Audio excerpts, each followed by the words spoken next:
Go ahead and get started.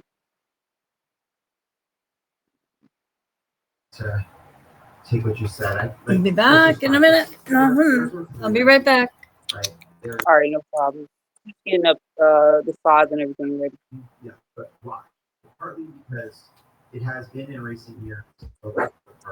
Hi, what's your name? Hey, my name is Dave. What's going on? Hi. Oh, hey. Julie. I'm from southeastern PA. Me too.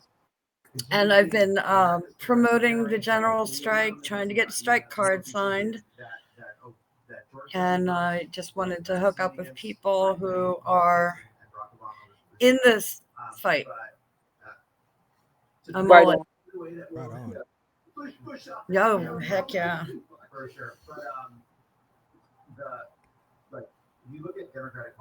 Are Thanks we for being ready to get started?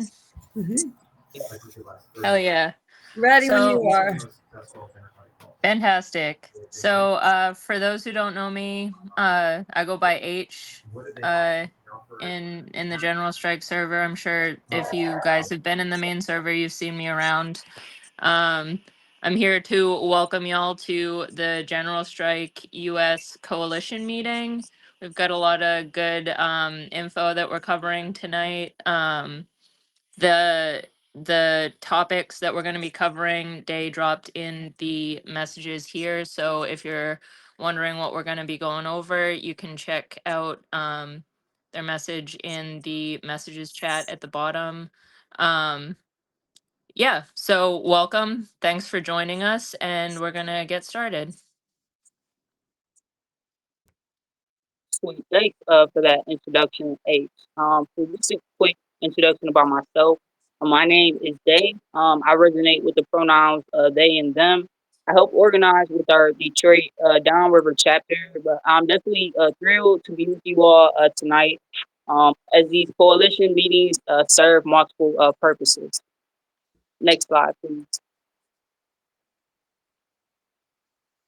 All right, so as you can see, we have three main goals listed here for tonight's meeting, the purpose of it.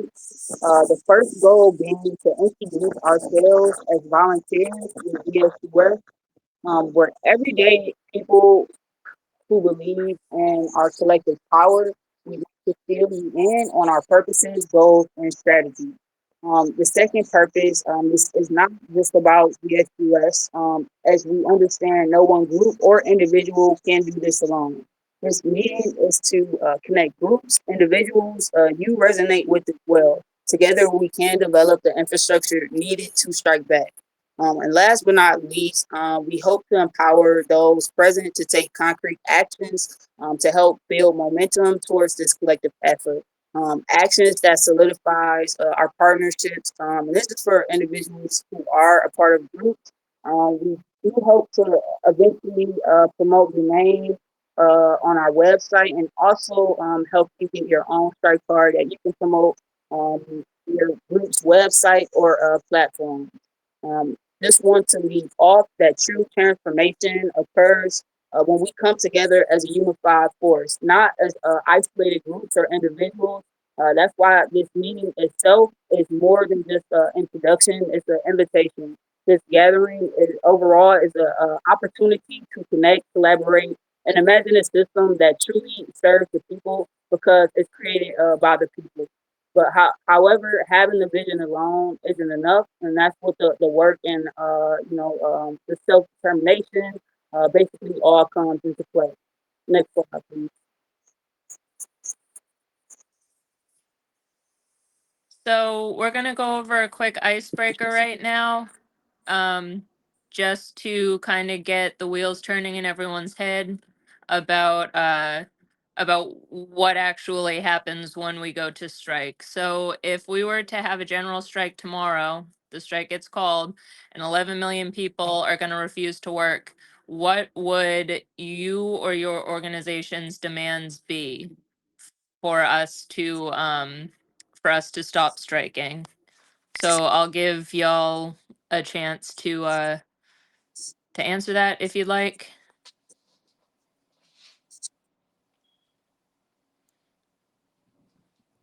I can't And give an example. Oh, do we have someone? Go ahead, Dave.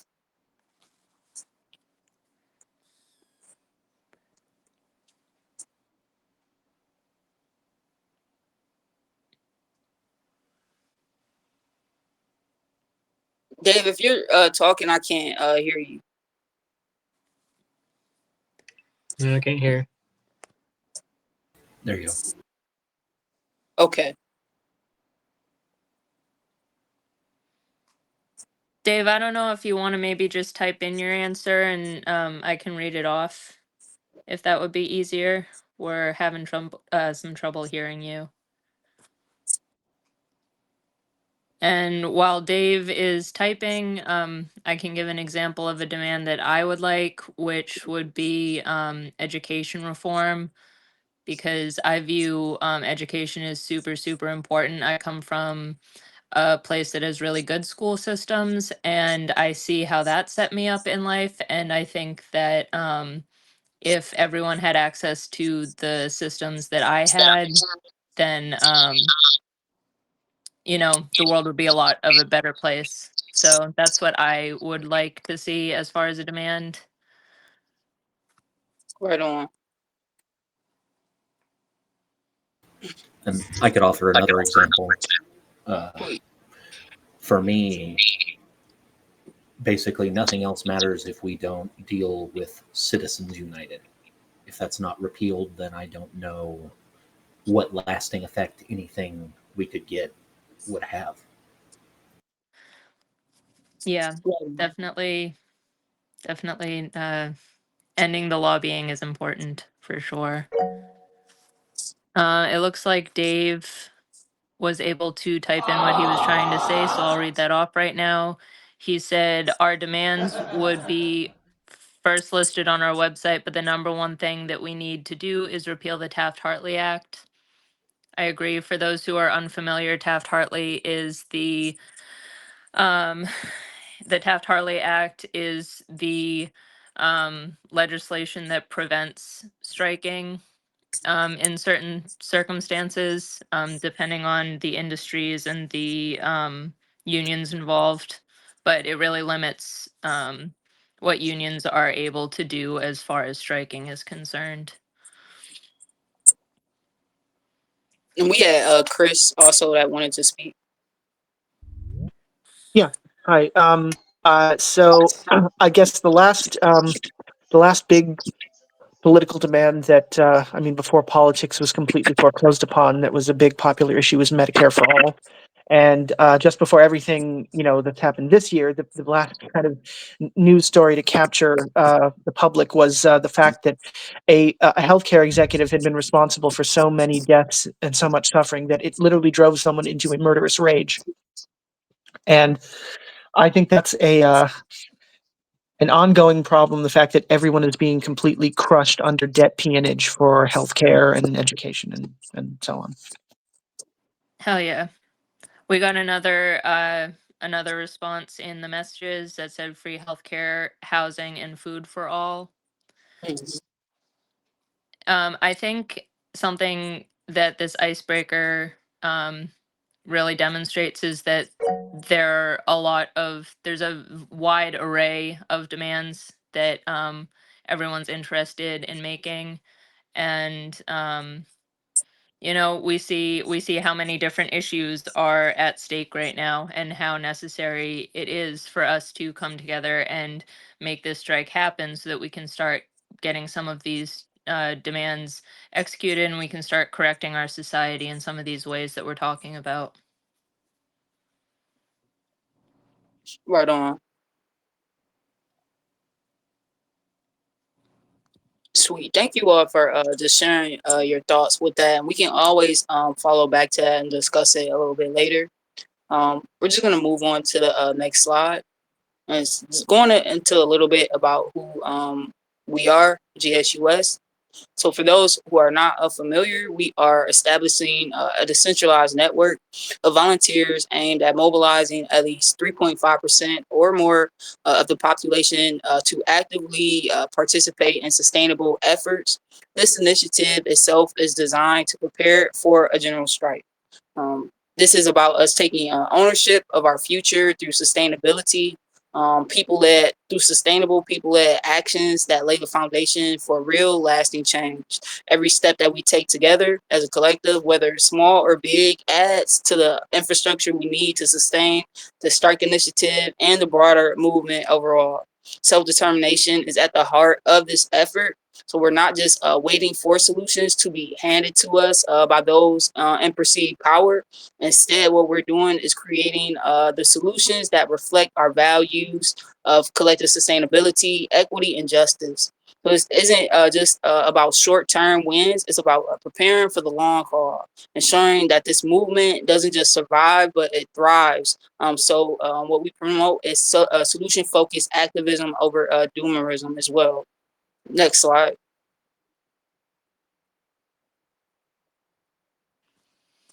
So why a general strike?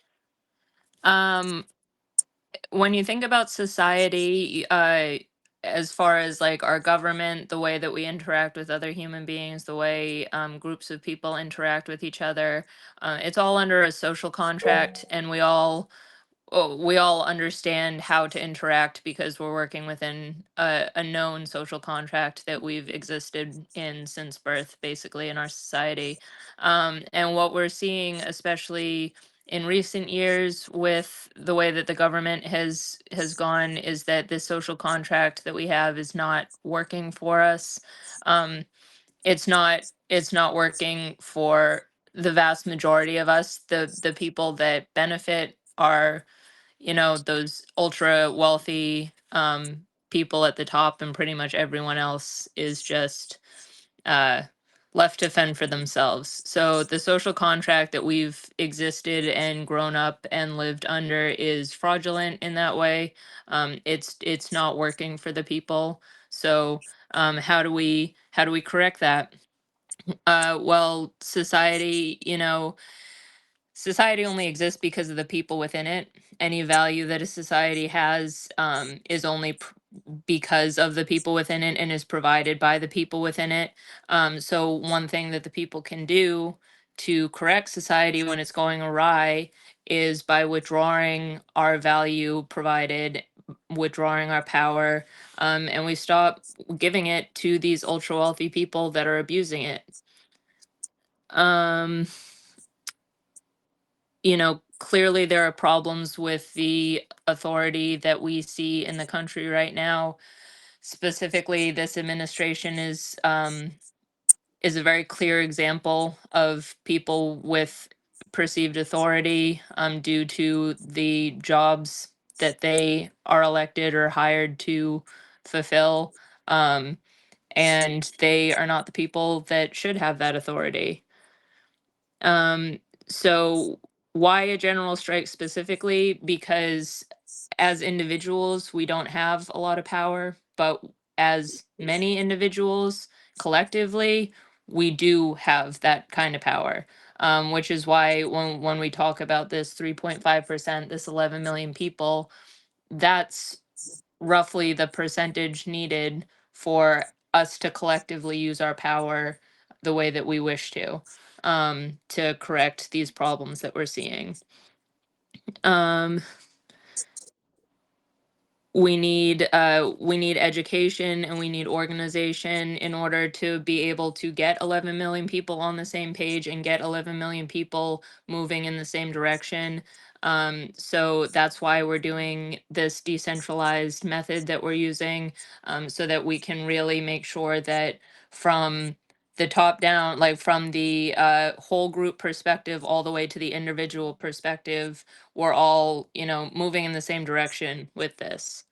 And then also because it's going to create a unity across all of these different groups for mutual aid and community building.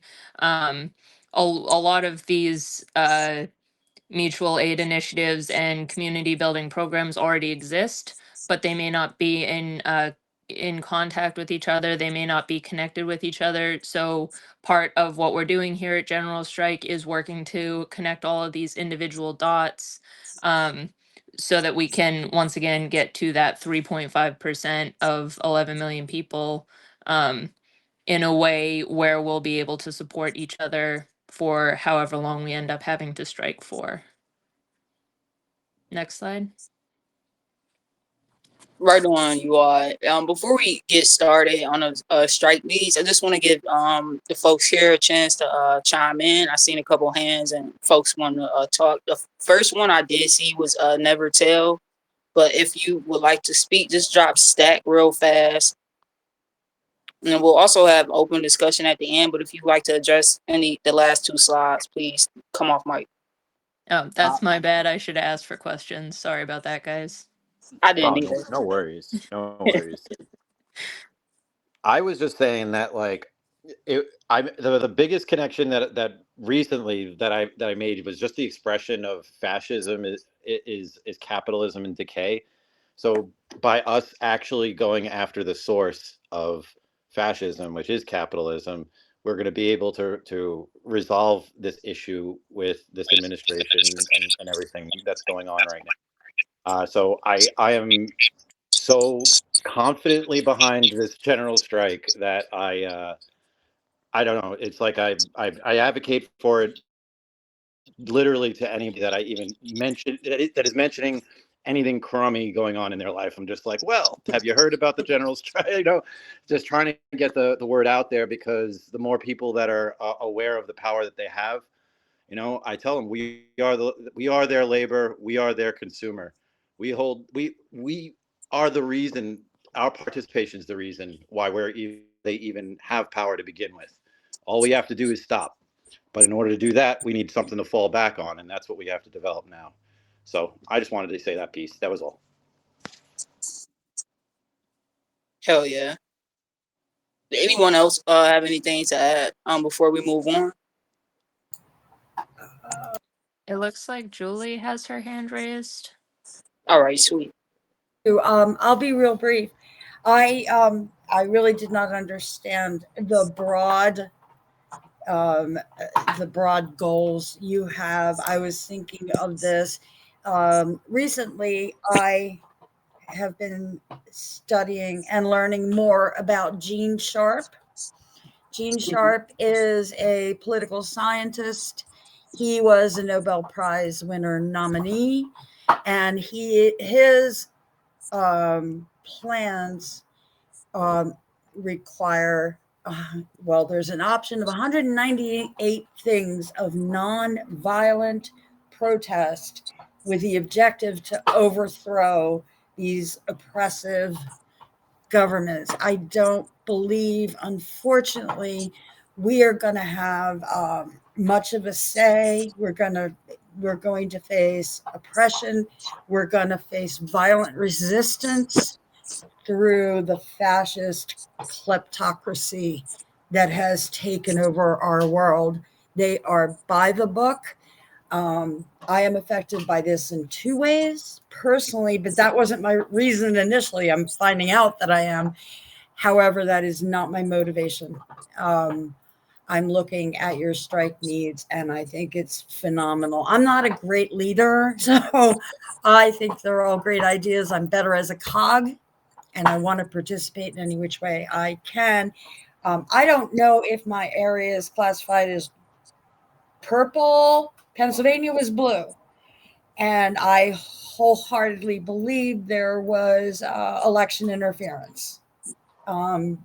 Statistically, based on models that have been shown, and based on, worse yet, voter suppression, that is something that I'm highly concerned with, because I do not believe that our democratic process is going to be available to us going forward. So I believe in the teachings of Gene Sharp. He has a video, and it is dated, but you can see the number of societies that these plans were effective. In other words, it was about going in and breaking down the pillars of these toxic fascist regimes. For instance, one of the things that I think that they're actually doing us a favor at the expense of the veterans and at the expense of the active military is we may be able to coalesce with them to avoid violence toward us while we fight. So that's where I see we need to start building coalitions with the powers that can damage us and stop us from going forward. I really believe we need to, I hate to use certain words because it's a little scary in this monitor in this 1984 environment we're in, but we need to overthrow, period. However, we must have coalitions. We must have a plan. If you look at, for instance, Tiananmen Square, they failed and it went very badly because they did not have a let's start here plan. This is what we're going to do, and this is how we're going to end it or proceed. So that's my spiel on Gene Sharp. Check him out. He also has a couple books, the 198 methods of nonviolent protest. But I am so glad to see that you're going even further than that by strengthening our society. And I believe that we each need to do. I volunteer at a free clinic. I'm a nurse and I am also bilingual. So I volunteer at a free clinic. And no matter what happens, I will continue to do that because I am blessed and lucky with an education and I'm going back to work. But there are so many vulnerable people that this government is further damaging. So I hope I kind of wrapped it up. Thank you for letting me speak, by the way. And I can send links if you'd like to the information I have found through these Gene Sharp. It's just a big, broad map as to how do we, and he has been shown as successful. His critics, of course, come from the polar opposite of what we believe in. His critics are the ones that have either gone completely extreme or they are in the homes of fascists, kleptocrats, and dictators and violent murderers. It's terrifying that we are putting people in concentration camps. And when I hear people being apathetic, I don't want to talk about it. I'm like, do you understand we're putting people in concentration camps? There is genocide happening. When's it going to start happening here? So I really feel an urgency to address the current administration when we are prepared. And I'd like to do what I can to help organize and recruit so that we show up in such a number with coalitions that we will not fail. Hell yeah. That's definitely what we're aiming for here, for Awesome. sure.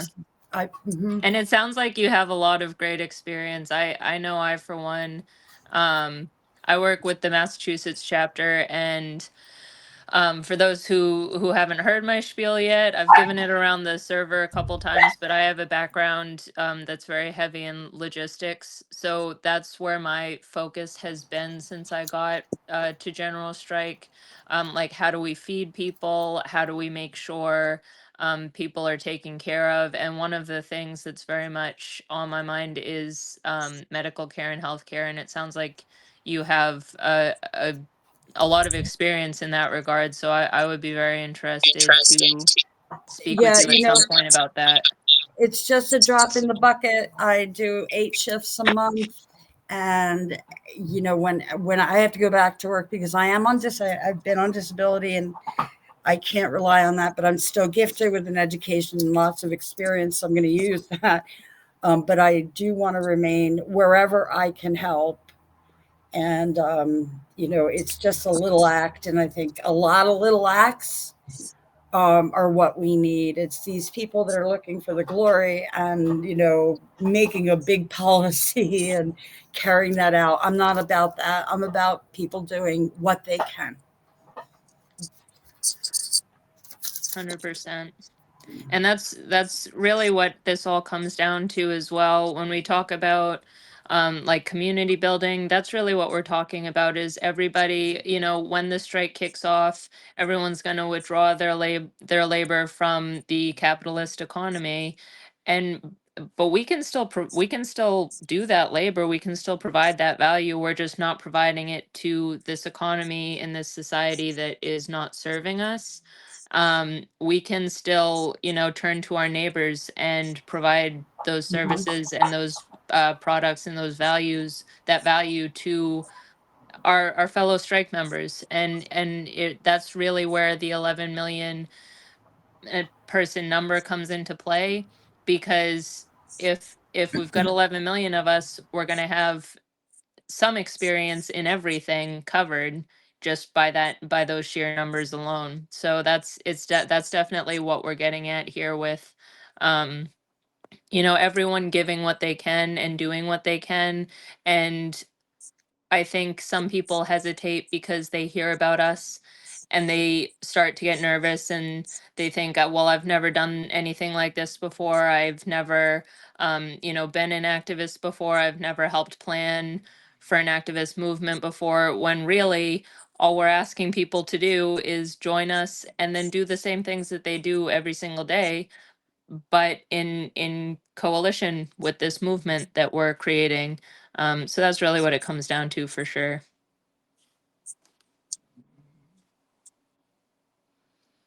Can I just make one more comment? I'm having trouble finding this kind of community that it is in our hands to make a change. I respect everything everyone is doing. Those that gather once a week to make a plan to go to the Tesla dealerships, they have done an outstanding job.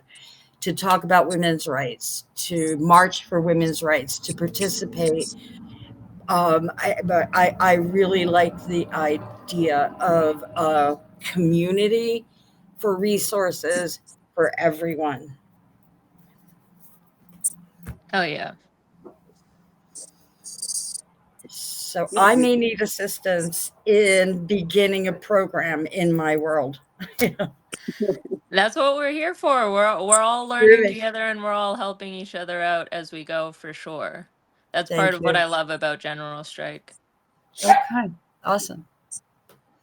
Thank you. Mm.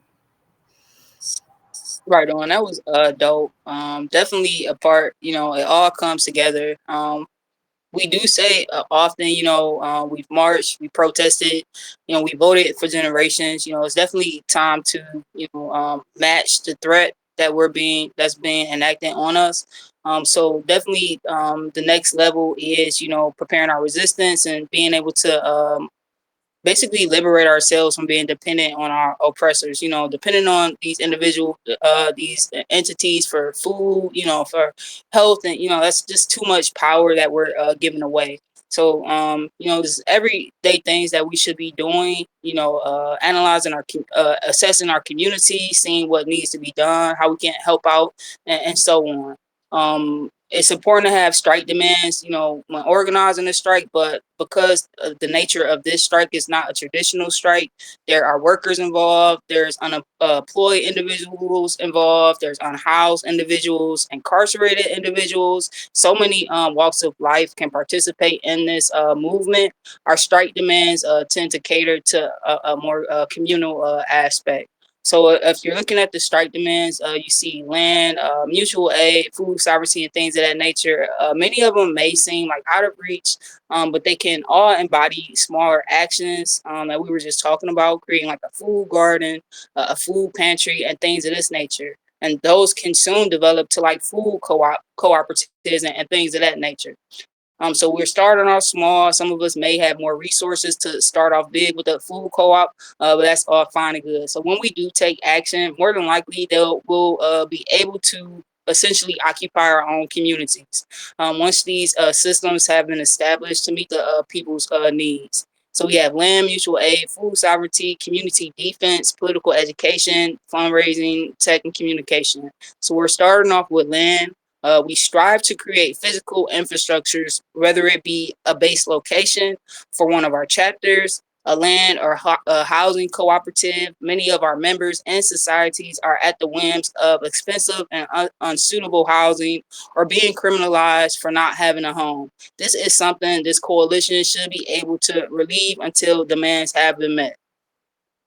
So moving forward, we have mutual aid coming in all shapes and forms. Aid can be medical, it can be health and hygiene supplies, clothing, anything that will go that one will go to a Walmart or Myers for should be available within our aid systems, ensuring those who depend on these corporations will no longer need them. So a lot of times, the single parents, they are still at the whims of having to go to these corporations, to provide for their children.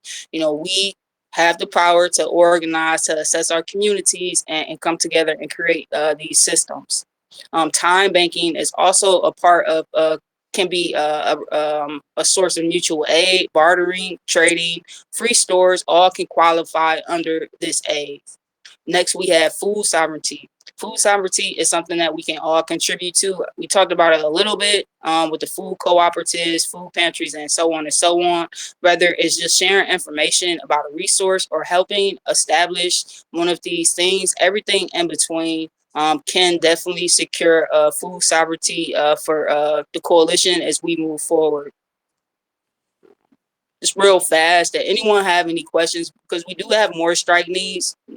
Let's go through these slides and then we'll take questions. Let's go through the strike needs and then we'll take questions. So we can go to the next one, Jada.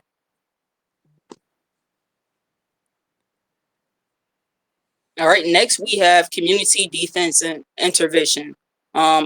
Which is crucial. The fact that we have the police becoming more militarized. We have ICE, doing more raids, and lacking the training and the heart to properly serve and protect the people.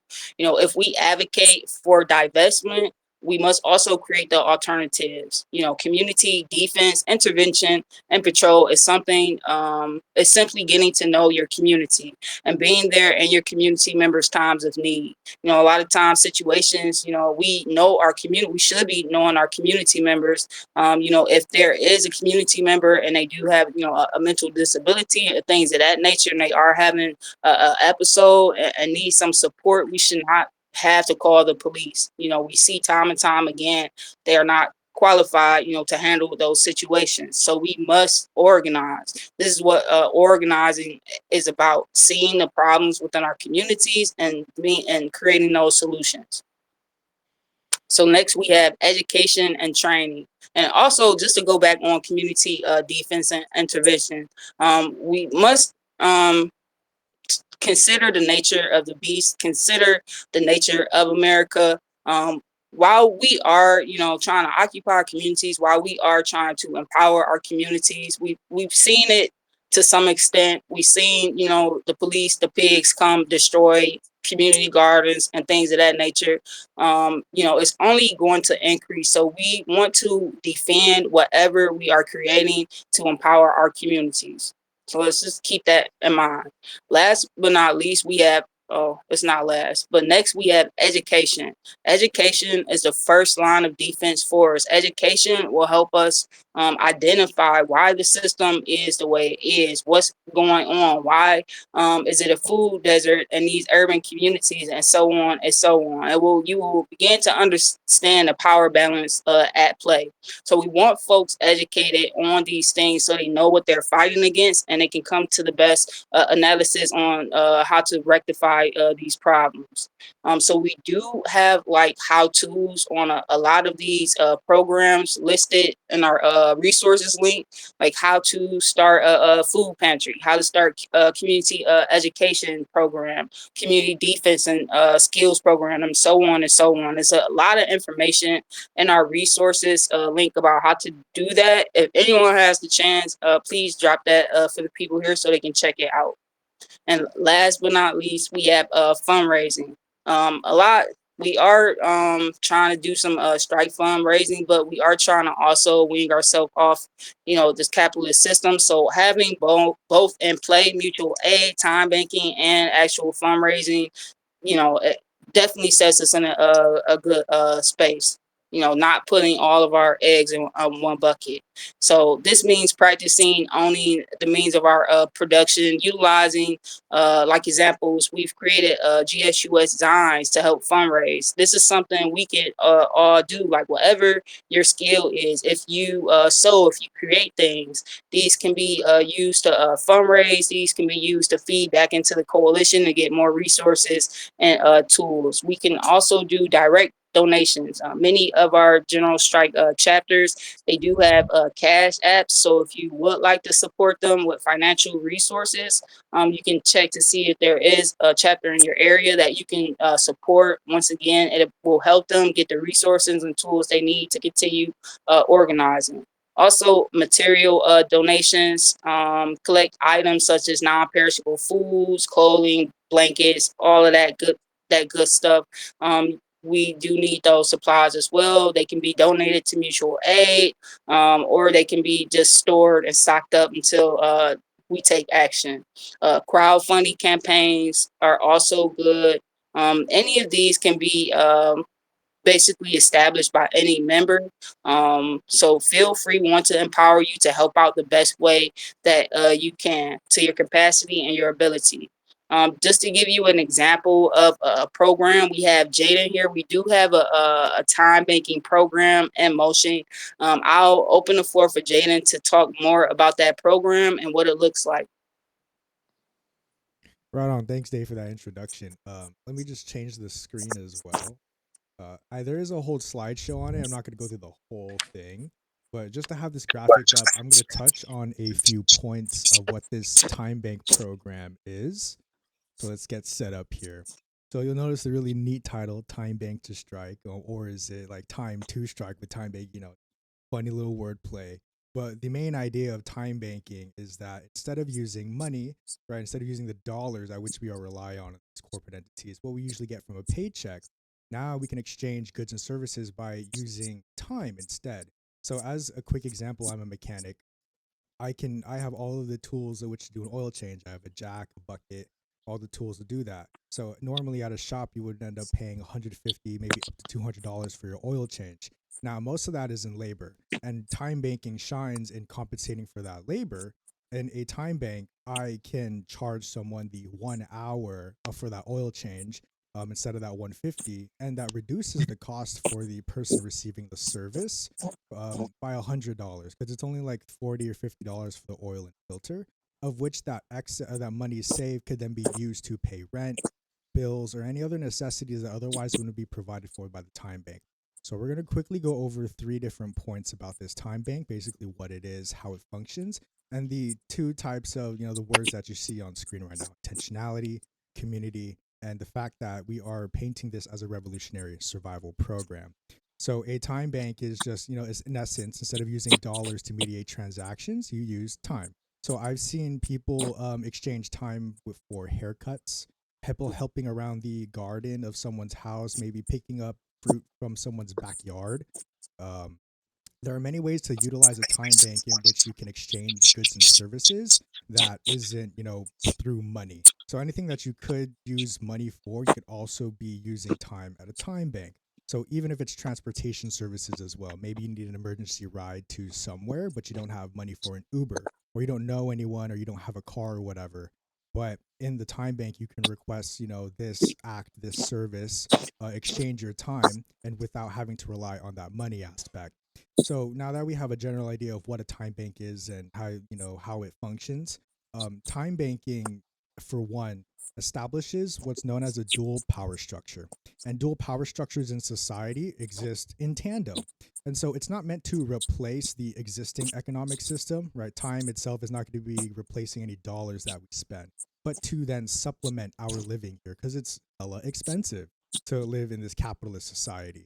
The constant oppression at which we experience, and the total reliance that we have on money to get what we need, to have, the things that we want. So time banking provides dual power structure. And what this means is that we are able to, as a community, intentional, attain the needs that we need to without relying on corporate entities. So, easy examples like food for fruit trees that may you already have on your house or your property, that you can take down, organize, and then give out to the people through your time bank.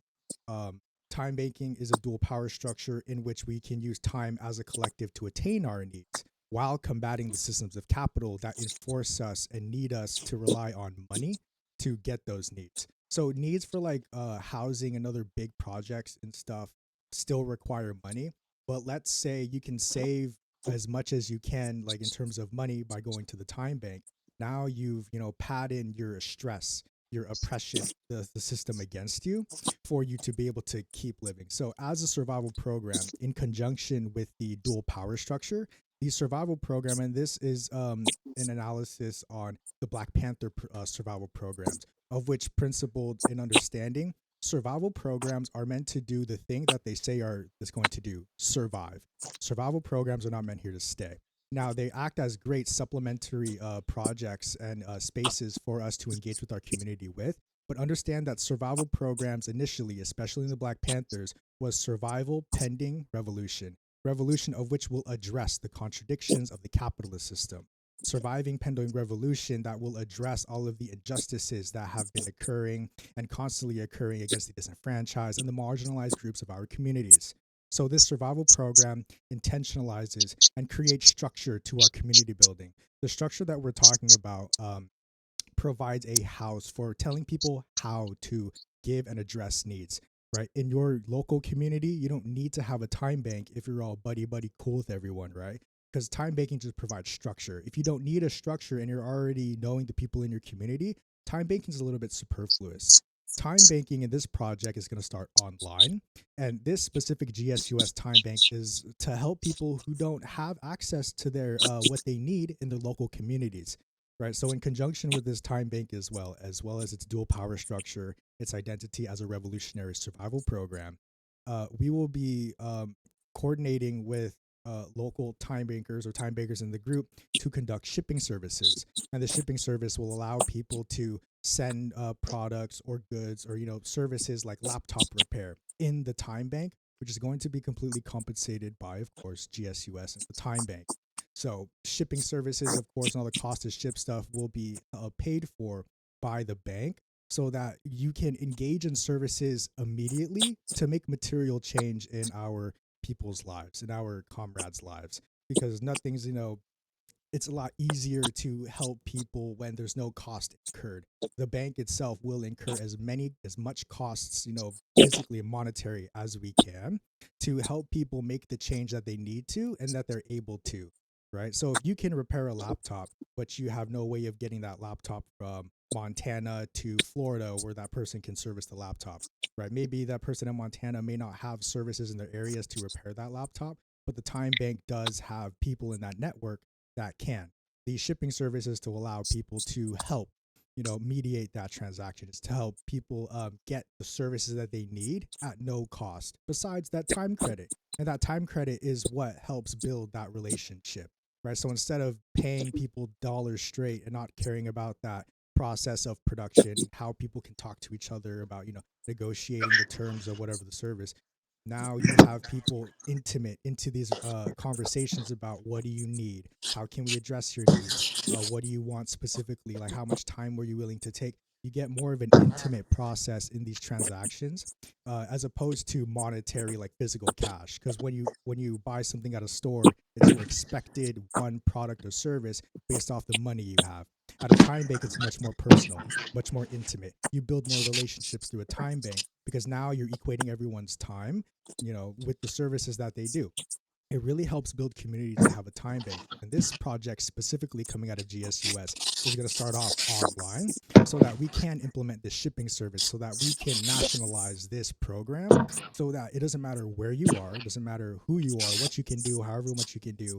If you can get onto this time bank, right, with this collective pool of resources, growing resources, you will be able to find people who are in need at which you can help, and you can find people at which can help you as well. So time banking for this project is really for us, the community, right? And it's a survival program, so it's intentional to help us survive pending revolution. So that's just my little spiel on time banking. We'll have a full video on the entire slideshow up soon for to share, but that's pretty much the gist of what time banking is how we can establish mutual aid networks through this project. Since we're always talking about um, addressing people's needs, how can we get people, the things that they need or want from our communities? And time banking is simply just one of those ways. But this one specifically in this project is to push forward and give sustenance and life to that idea. When someone signs the strike card and comes onto the Discord, or when someone wants to do action, we can direct them to the time bank. Be like, people are in need of services or goods. Can you go see it? If you can contribute to that. So that's pretty much the idea of time banking in a nutshell.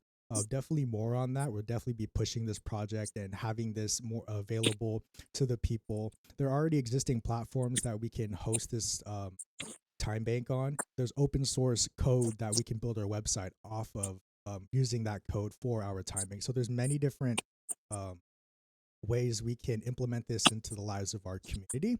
But as first and foremost, we will always want to talk to the people, address their needs first, and then model our bank around it. So, but that's pretty much it about time banking. Thanks, Jaden. I know the audience, you all have a lot of questions, may have some feedback, so we'll open up the floor to hear back from you all before we get to the last slide.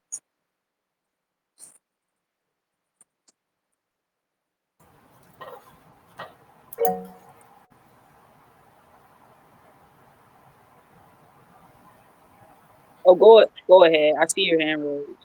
Me? Yeah. Yeah, okay, just real briefly. I live in southeastern PA. I'm about 25 miles west of Philly. And I don't know if you know, but Kensington is the largest open air drug market. My son actually died from a heroin overdose, so I'm very familiar. There are several outreach programs that's what they do. They provide food, resources, IDs, what the people need, Narcan when needed. Unfortunately, the mayor of Philadelphia now has taken a stand on harm reduction and has taken the opioid settlement money and applied it somewhere else, as well as cutting housing kind of funds. Yeah, very bad situation in Philly. I'm out in the burbs, pretty affluent area, but I live near a town named Phoenixville, and Phoenixville has time banking. Phoenixville has actually two phenomenal outreach groups. They actually have brick and mortar places now that provide computers. They provide tents, sleeping bags, rent if needed, that type of thing. And I'm glad you just brought up that this is something we may want to co-op with those that have established once we know what direction we need to go to do. The Black Panthers were outstanding people. They took care of their community, and using them as a model is awesome.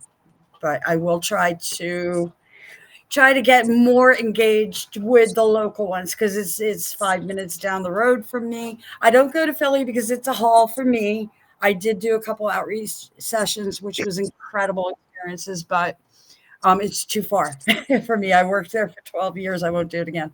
So anyway, that's the kind of thing I think building relationships is my real sticking point, and that's where I need assistance. I will gladly trade for blood pressure checks or cooking, whatever.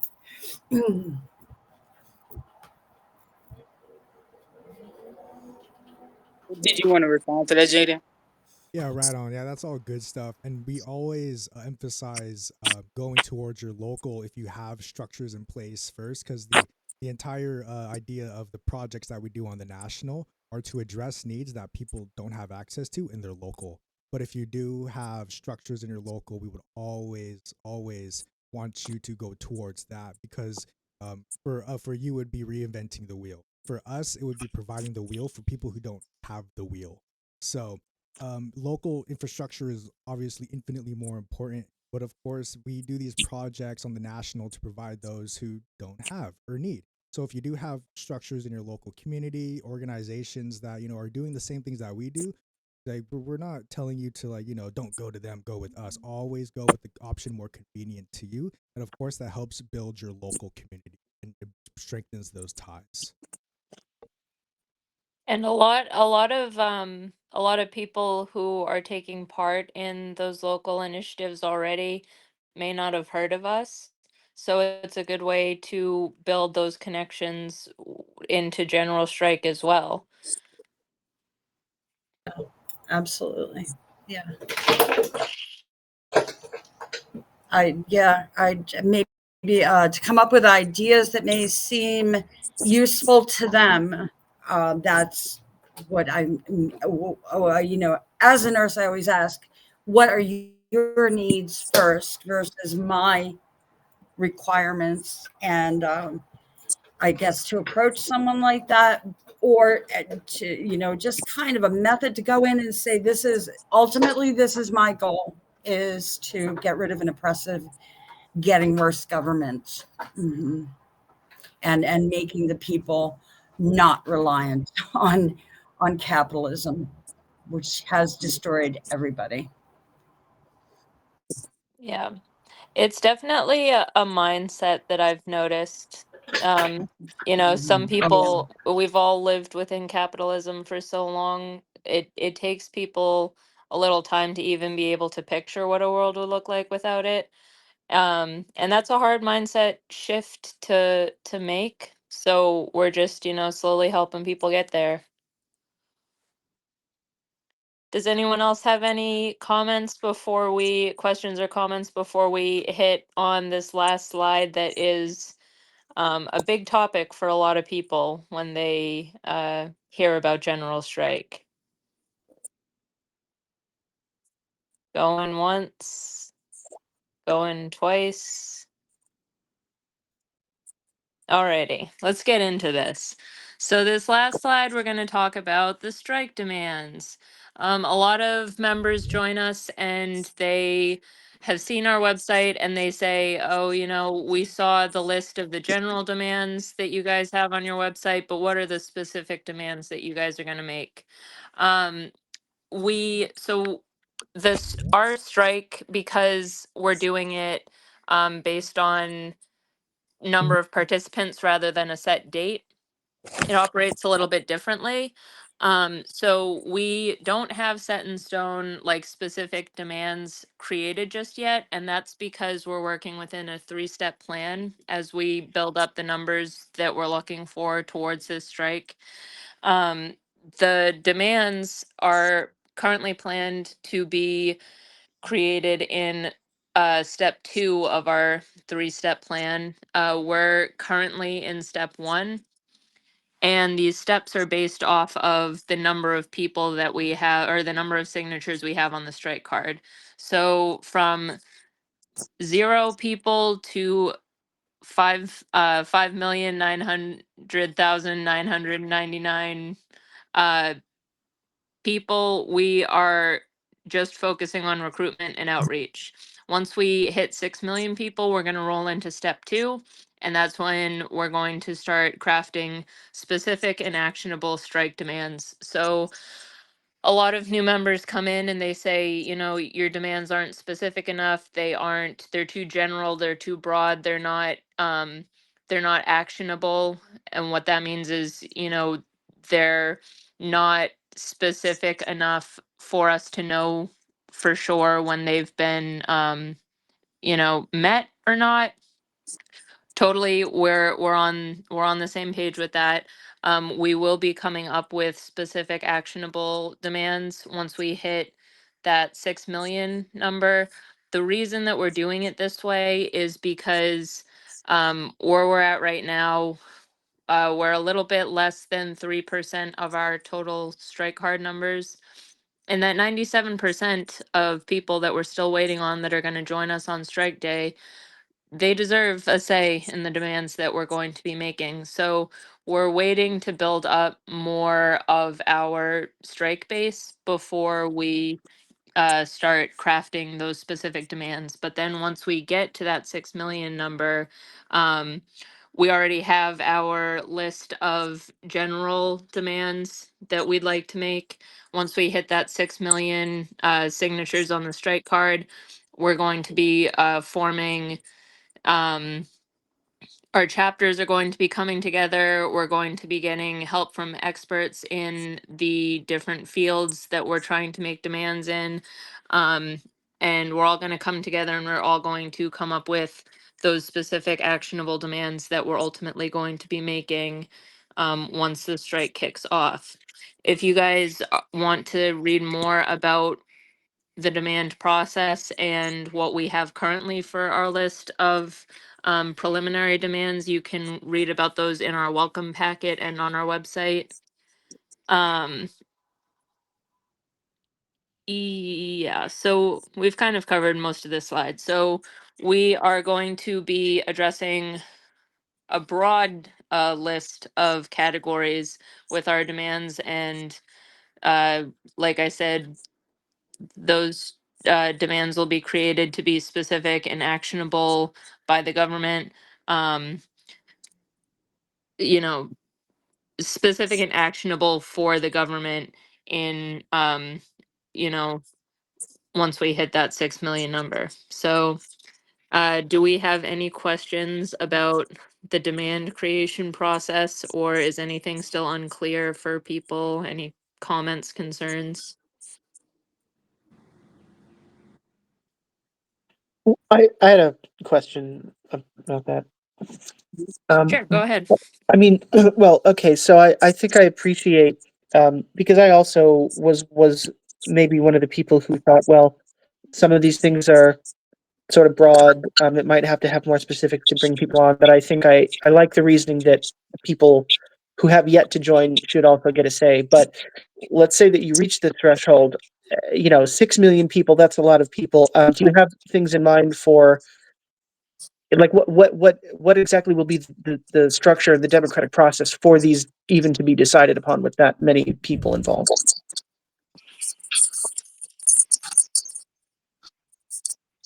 So, the plan that we have, let me see if I can find it real quick, because I don't have it conveniently pulled up right now like I should have. Is it phase two, or are you looking off the website? I was going to, uh, actually, I think it was the Linktree link that I was looking for. It's a phase two in the resources. Oh, yeah, that might be what I'm thinking of.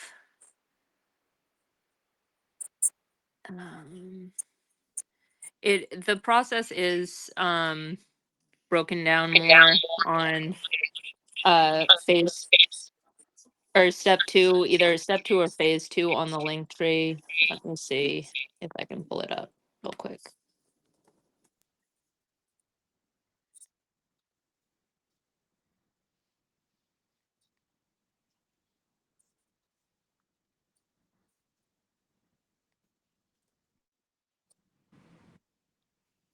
Sorry, all my computer's pretty slow.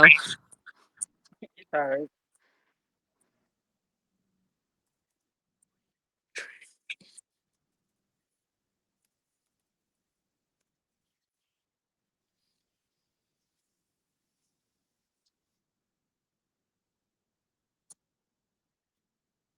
So I got it pulled up here, and I'm gonna drop the document in the chat as well, so others can read along.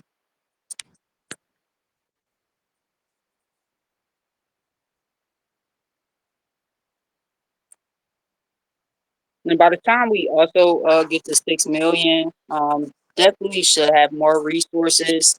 Have developed some tools to possibly do this a little bit more democratically. But gist of it is having meetings like coalition meetings as we are now. Possibly it won't be on Jitsi, and maybe on a platform that one of our tech teams have created, but just possibly a similar meeting to this, to where we have representatives like from each group, coalition member, possibly from our also from our general strike chapters as well, just representatives through surveys. It's going to be a lot of work, but it's definitely work that needs to be done in order to make sure every community stances points are counted in and considered when making these demands.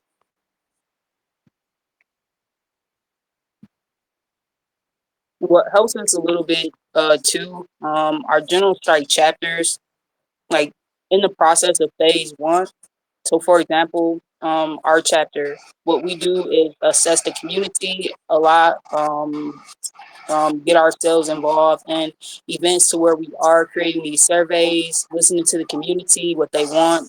Detroit has like upcoming elections, just hearing things that they want from supposed leaders and whatnot, or just hearing some of the demands that they want now, currently what they're talking. Our chapters also help, pinpoint what's going on now to help us, better see what the demands may be, in the future once we do reach phase two.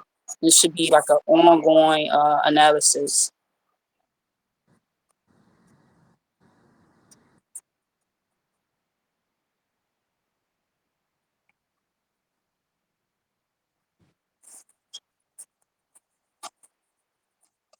I hope that this document kind of answers you all questions. If you have it pulled up, and if you like have like any follow up questions, please speak.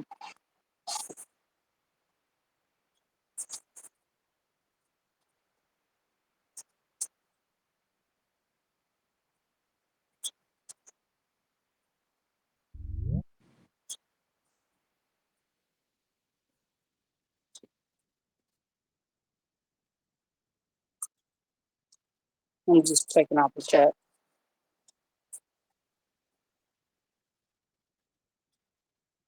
All right, sweet. So it looks like we don't have any more questions, but please, come off to you if you do have any more questions. I'm just gonna give like the ending, the closing. So if you want to go to the next slide, Jaden. All right, so we've made it through. It's not a lot of slides, but we made it through all the slides. Thank you all so much just for being here, spending your time listening to us, sharing your thoughts as well. We just want to recognize that this is a moment to build partnerships, to take action, to create a foundation for systemic change. And the power we need is already here in this chat, in the Discord, in our GSUS chapters, and we'll be bringing on new individuals as well as we move forward. So if you or your group is interested in, joining this coalition, please email us at info@generalstrikeus.com. You can also hit us up in the Discord as well. I see you. I see you. Okay, thank you. Yeah. Yeah, but definitely just reach out to us. Keep brand awareness. But yeah, we'll try to do this next month and try to be consistent with it. So if you want to invite your group or any groups you're connected with, they can join and chat with us as well. That's pretty much it. Groovy. Mhm. Actually, someone that wants to talk as well. So go ahead. It's like all open discussion. I put the link to the wiki page for Gene Sharp. They found a think tank, an institution. I believe it's based in New York, and they have worked with countries all over the world. It's the Albert Einstein Institution that is the think tank for the nonviolent revolution, and they have consulted with activists in different parts, like in Syria recently, in different parts of the world, where they were able to get video out to reporters when they had no communication systems. They were able to do it. They were able to fix it, for instance, just that part of it. Now, do you still have your meetings on Sundays? Yeah, we still have our weekly Sunday, our weekly welcome meetings, and we are trying to get more groups to do like local ones, but you can definitely chime in on a weekly Sunday meeting and see if there's other folks that you can connect with and start meeting with from GSUS as well. So definitely check us out this Sunday. What is Okay. Oh, tomorrow, right? Yeah. tomorrow. Yeah. The documentary, it's about an hour and 20 on Gene Sharp, and the work that has been done is How to Start a Revolution. I put it in the chat box. It's on YouTube. Sweet. It's just inspiring, and it sounds like you have a plan. And we have to respect the fact that there's going to be leaders. I was on a code team in a hospital, and you have to have a leader, and everyone needs to agree to work with that leader. Not saying that they dictate things, but everyone knows what's going to happen. But the leader is the one that's critical. Well, we appreciate those stepping up, but we definitely want to develop everyone's skills. We all can lead in this I know. movement. That's one thing. We want to try not to claim that we have like one sole leader. You're a leader too. Like everyone on this call is a leader.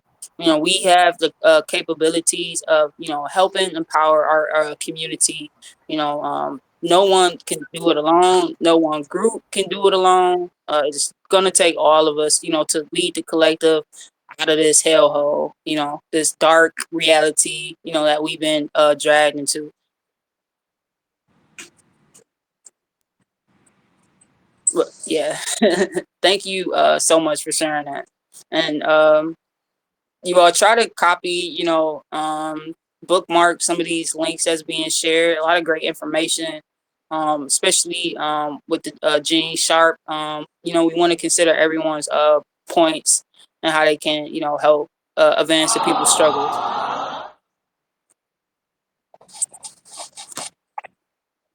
You guys are awesome. Thank you for leading the way.